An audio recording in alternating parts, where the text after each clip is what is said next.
I just first start by asking you, what was your conversation like when you met President Trump and spent hours golfing with him and talking to him, in March, I think it was? What did you say to each other that gives you clarity or maybe confidence about NATO and the transatlantic alliance?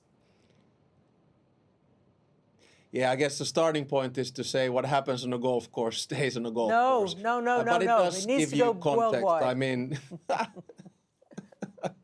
so basically, on a golf course, a lot of it is, of course, social, but it did give us an opportunity to discuss a few issues. Of course, we talked about bilateral things, so Finland and the US. We talked about NATO, and at the time, we also talked about Russia's war of aggression in Ukraine. So it's normal sort of diplomatic discourse that you're able to do in these kinds of situations. And I guess this is the job of presidents, to try to influence each other and have conversations.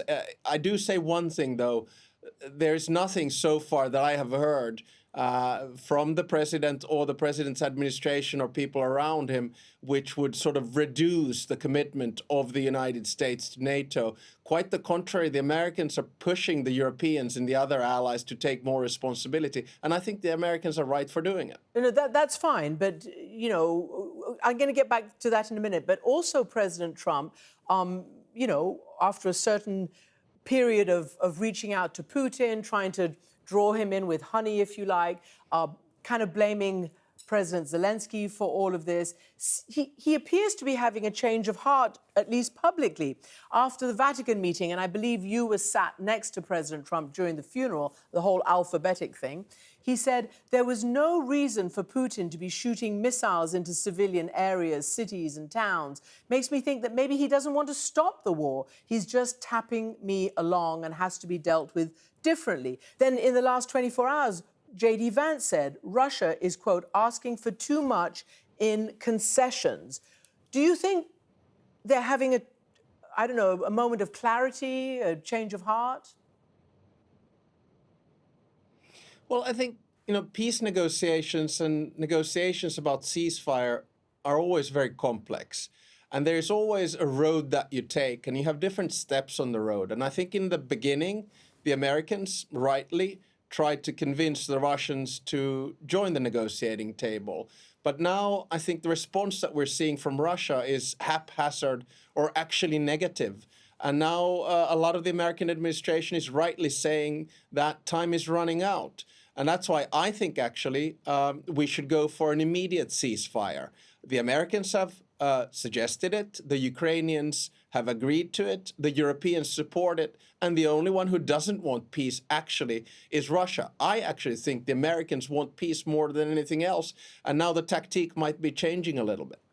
And how do you see it playing out then? I mean, we're speaking in the context of Russia having its own VE Day, remembering the Great War, as they call it.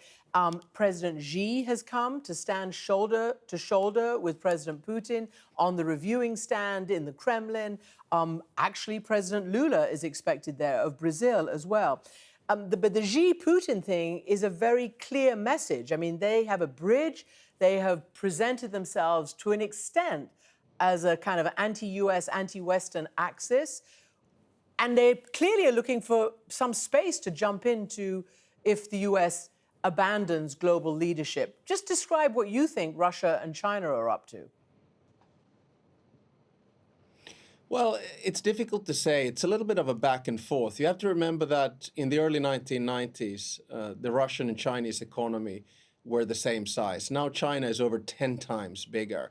And to be very frank, Russia is extremely dependent on China, whether economically, technologically, or militarily. So, of course, China plays the geopolitical game and has one hand and one card in the pocket of Putin.